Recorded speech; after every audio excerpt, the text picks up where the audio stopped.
1939, the United States, shocked by appeasement at Munich, had her leaders take a closer look at military aviation. While exploring the values of small bombers like the B-18 against the more costly Flying Fortress, they approved experimental projects for the B-15, whose 4 engines proved too weak for the giant's weight and wingspan of 149 feet, and for the lumbering B-19, which boasted a record span of 212 feet. However, both new ships did pay dividends in future bomber development. It finally took world events to give the U.S. Air Force its biggest shot in the arm. On the fateful dawn of September 1st, 1939, Hitler directed the German Army and Luftwaffe in a lightning-like campaign. The map was Poland. The plan was surprise. 20 years before, President Wilson had warned us that any future war will inevitably open with great aerial activity. Wilson was right. Without warning, 2,000 modern German combat planes took off for the first aerial blitz in the history of the world.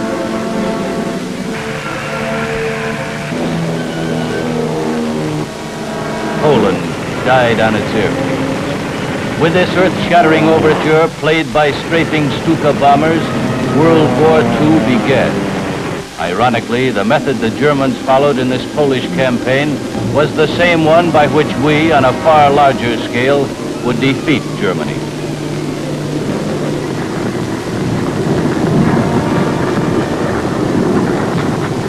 As thousands of bombs demolished Polish cities, the U.S. Air Corps learned a lesson.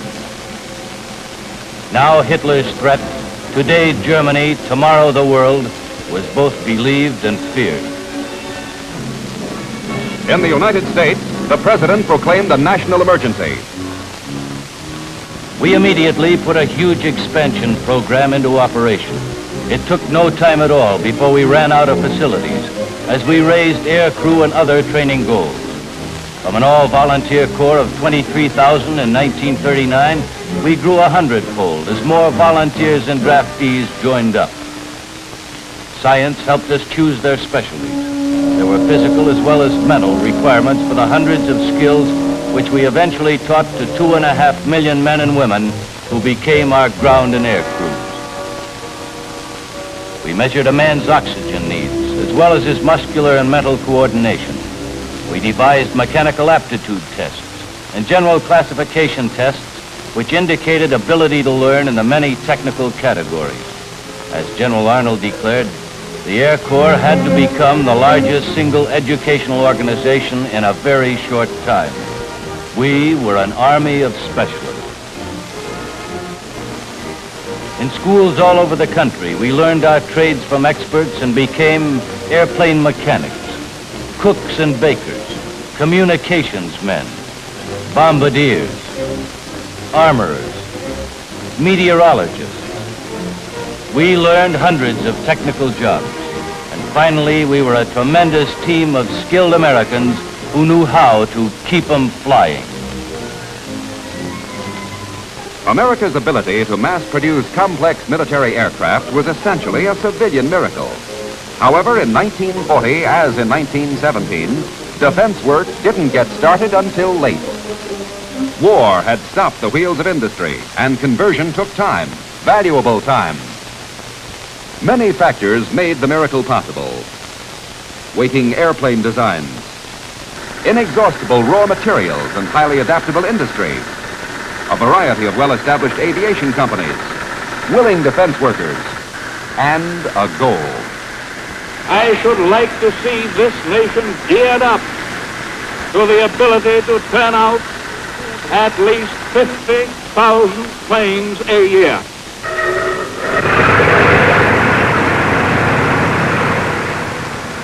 Many said this was impossible, but the new models were ready. B-25 Mitchell by North American. P-38 Lightning by Lockheed.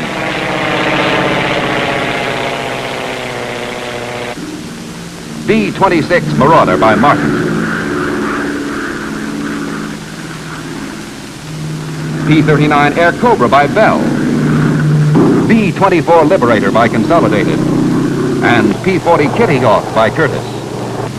But 50,000 aircraft meant speeding up from 2,000 planes a year to more than 4,000 planes per month. Could America do it?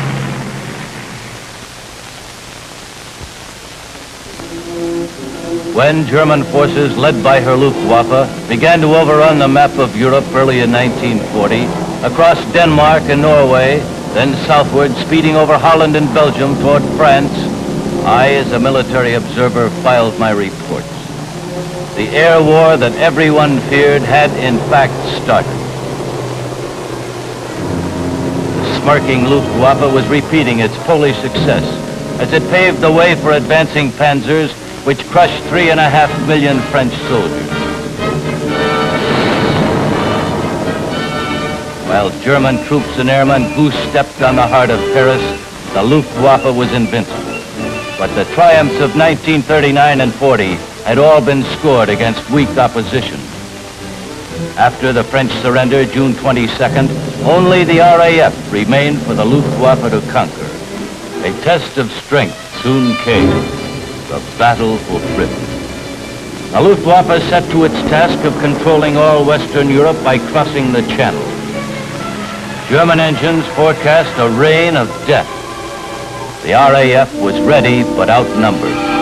Warned of the approaching attack, their fighter command sprang to the task of trying to hold off the invasion. While Britain's spotters and warning centers tracked the enemy planes, I watched the island's defenses go into action. The outnumbered few fought back with more than blood, sweat, and tears. They had Spitfires and Hurricanes in their aircraft arsenal and a modest but well-trained force of airmen. The best that Goering had to offer was knocked out of the sky.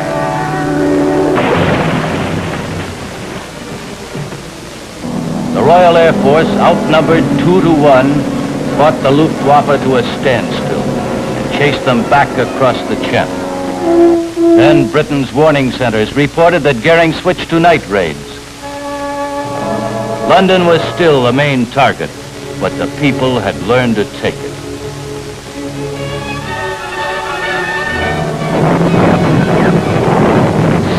Although slowed down by ground and air defenses, the Luftwaffe's final effort was desperate.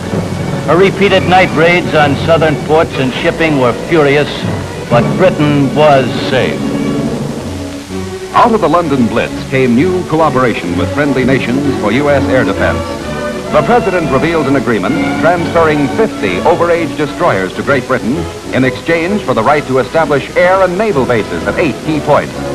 We received 99-year leases on sites in Newfoundland, Bermuda, the Bahamas, St. Lucia, Jamaica, Antigua, Trinidad, and British Guiana.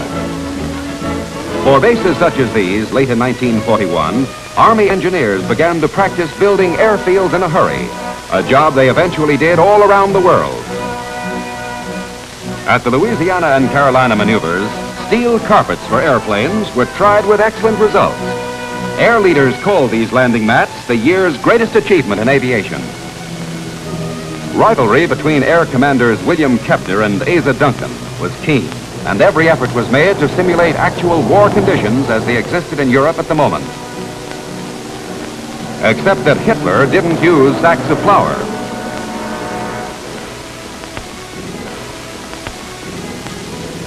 High point of the maneuver was the lesson learned from the first large-scale use of American airplanes to move armies. On November 22nd, a fleet of C-47s unloaded a complete battalion of airborne infantry to help capture Pope Field, North Carolina. In the sham battle that followed, all the new planes distinguished themselves. Attesting to the gains made during the years of experimental flight, technical advance, expanding man and machine power, the nation's air arm was being prepared for grueling events now only days ahead.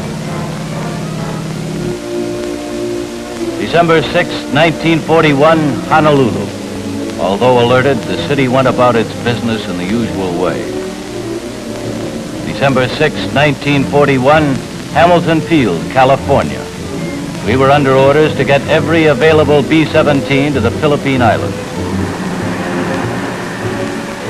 General Arnold personally inspected the air movement of the 13 B-17s. They carried no armament because of the heavy gas load necessary for the 3,000-mile hop to Oahu. Dawn, December 7, 1941, the Pacific Ocean. A Japanese task force was also heading for Oahu. Mission, sneak attack. Primary targets, Pearl Harbor and Hickam Field. Exactly at 0600, the fateful signal was given. And the first wave, 200 fighters, horizontal bombers, torpedo bombers, and dive bombers roared off. Pearl was an ideal target because through greater fear of sabotage than air attack, ships and planes had been brought together rather than dispersed. When the B-17s from California finally approached the island, their engines were heard by some of our men at Pearl and Hickam. At the same instant, from another direction, the Japs struck. In the midst of the onslaught, the unarmed B-17s arrived. Our pilots could do no more than find a place to land. Wave after wave of enemy planes bombed American aircraft and units of the Pacific Fleet in a treacherous attack which achieved perfect tactical surprise. Other Japs went after U.S. fighters on auxiliary fields. In spite of the terrific pounding, our pilots and mechanics were able to get 4 P-40s and 2 P-36s in the air within the first 30 minutes and offer some resistance. In the face of overwhelming odds, Lieutenants Harry Brown, Robert Rogers, Kenneth Taylor, John Webster, and George Welch, among many others, fought back as best they could.